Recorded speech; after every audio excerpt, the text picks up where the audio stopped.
cha thủy mơ thu lấy chi mây sáng rung gờ hai ốt sức nơ nhìn chốt khờ vai ngờ xa mi hao mà lại mi hao lơ y li cái gì cứ phá sai cô rơ à chưa vơ thấy hai rơ khô hận lụy đờ mơ hơn đi ngờ sợ tuy ngày mơ ô nơ ly in nhìn ô lu ngờ chơi hai rơ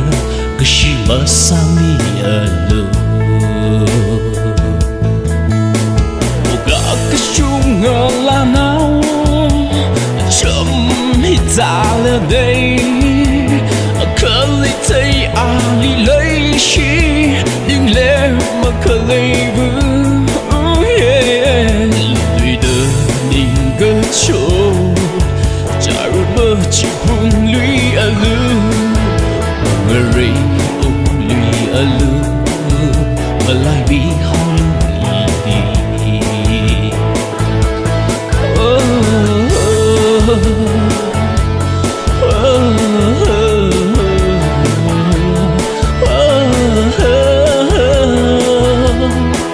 mình bảo mấy rơ lưu yêu đầm miếng sông xa ly có rơ đơ đi nhà không vương xa ra nữa thủy cứ hai chi uy vang khi xa linh chốt bầm ly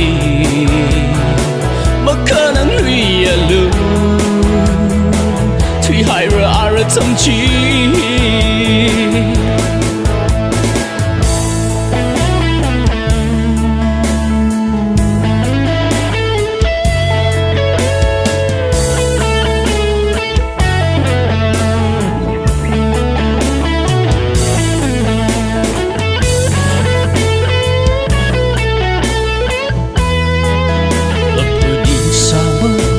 đi ốt giấc ngơ chơi rờ đờ khi bao huy tùy khuy đơ ô mơ ninh ở khơ hẹn khâm mây chim khu nơ hợp cơ hai vang la phơ ninh cơ chung đơ khi xa ra sông thơ xa đô ninh thơm đưa hôn bông cơ xa đời hân hao ninh một lúc khi chan hao rơ in a ly còn ngờ rây ôm lụy a lu mà lại mi hao lụy cả chung ngờ làm nào chấm hít ra là đây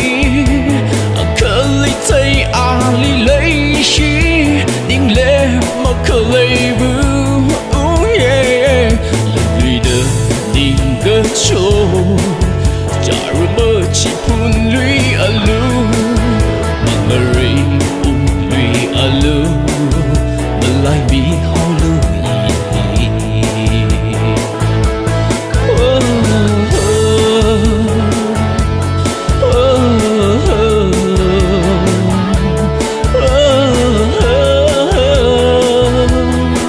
mình pháo mấy rơ nụ yêu đầm miếng sông xa ly có rơ nơ ninh nhà không vương xa rơ nơ thủy gỡ hai chi uy vang khi xa ninh chốt bầm ly mà khả năng lụy à lưu